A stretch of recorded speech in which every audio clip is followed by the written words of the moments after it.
Hello children, நம்ம இப்போ இறகு பாடலுக்குரிய பயிற்சி பார்க்க போறோம். ஃபர்ஸ்ட் என்ன இருக்கு பாருங்க, சொல்லி பழகுக. இது நம்ம படிச்சு பழகணும். அழகுதான், இறகுதான், எடுத்தது, இறகிது, பறவையே, தருகிறேன், போட்டதோ, அலையுதோ. அடுத்தது படித்தும் எழுதியும் பழகுக. இது நீங்க நல்ல மனப்பாடம் பண்ணி எழுதி பார்க்கணும். பா இர் இக் க இப், பார்க்க பார்க்க. பா இர் இக் க, பார்க்க. பலபலக்கும், ப ல ப ல இக் கு இம், பலபலக்கும். அடுத்தது நேர்த்தியான, நே இர் இத் தி யா ந, நேர்த்தியான. அடுத்தது கண்டு எடுத்தது, கா மூணு சுழியின் டு, கண்டு எடுத்தது, ஏடு இத்தது, எடுத்தது. ஏழு வண்ணம், ஏழு ஏழு, வா இன் ந இம், வண்ணம். உடனே தருகிறேன், உடனே உடனே தருகிறேன், தருகி ரே இன், தருகிறேன்.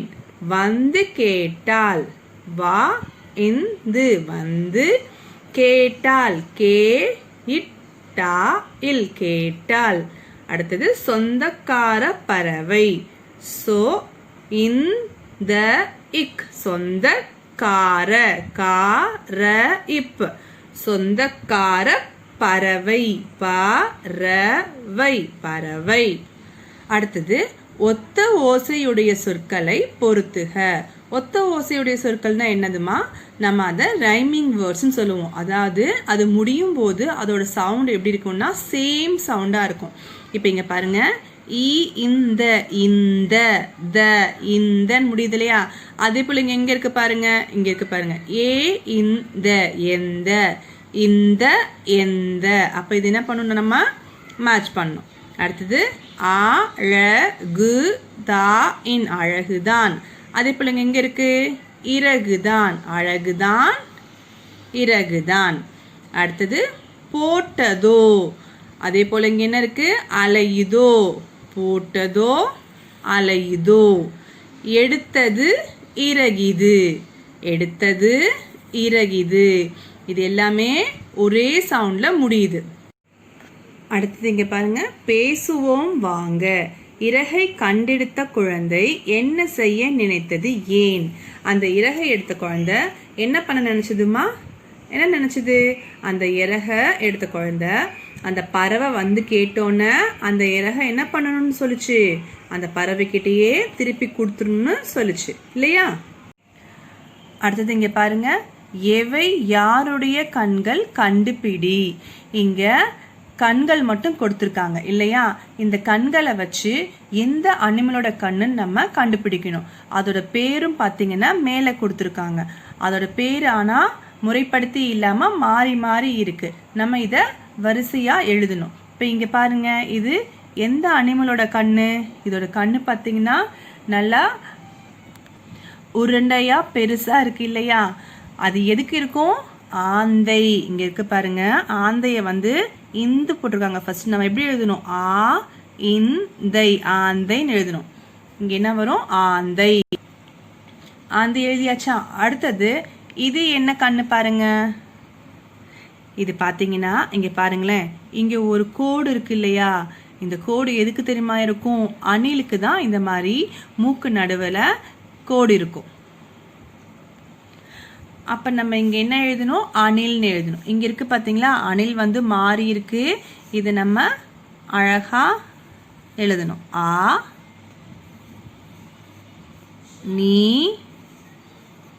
இல், அணில். அடுத்தது இந்த கண்ணு நீங்க ஈஸியா கண்டுபிடிச்சிருவீங்க இல்லையா, ரொம்ப குட்டியா இருக்குல்ல. எதோட கண்ணு ரொம்ப சின்னதா இருக்கும், யானையோட கண்ணு ரொம்ப சின்னதா இருக்கும். அப்ப நம்ம இங்க என்ன எழுதணும், யானை. யானை எழுதியாச்சா. அடுத்தது இங்க பாருங்க, இது எந்த அனிமலோட கண்ணு? இது குதிரையோட கண்ணு. குதிரையோட ஸ்பெல்லிங் இங்க மேல இருக்கு. இது நம்ம இங்க எழுதணும். அது மாறி மாறி இருக்கு, நம்ம கரெக்டா எழுதணும். குதிரை, குதிரை. அடுத்தது இங்க பாருங்க, தந்தது யார்? இங்க பாத்தீங்களா, ஒரு மரம் இருக்கு. இந்த மரத்துல நிறைய பறவைகள்லாம் உட்காந்துட்டு இருக்கு. இதுல இங்க பாத்தீங்களா, குட்டி குட்டி பறவை இருக்கு இல்லையா? இதோட அம்மா என்ன பண்ணுது, அந்த குட்டி பறவைக்கு பசிக்கும் இல்லையா, அதுக்காக சாப்பாடு எடுத்துட்டு வர்றதுக்காக போயிடுது. போயிட்டு ரொம்ப நேரம் கழிச்சு வருது. என்ன கேக்குது, பசிக்கிறதா, தாமதம் ஆகிவிட்டது அப்படின்னு சொல்லுது. உடனே இந்த குட்டி பறவை என்ன சொல்லுது, இல்லை அம்மா, ஏற்கனவே உணவு கொடுத்து விட்டார்கள் அப்படின்னு சொல்லுது. உடனே அவங்க அம்மாவுக்கு ஆச்சரியமாயிடுது. அப்படியா, யார் உணவு கொடுத்தது அப்படின்னு கேக்குறாங்க. அந்த குட்டி பறவை தெரியவில்லை அம்மா அப்படின்னு சொல்றாங்க. இங்க பாத்தீங்களா, இங்க நிறைய பறவை உட்காந்துருக்கு. இந்த பறவையில எந்த பறவை இந்த குட்டி பறவைக்கு சாப்பாடு கொடுத்துருக்கோம்? நீங்களே கண்டுபிடிங்க பார்க்கலாம்.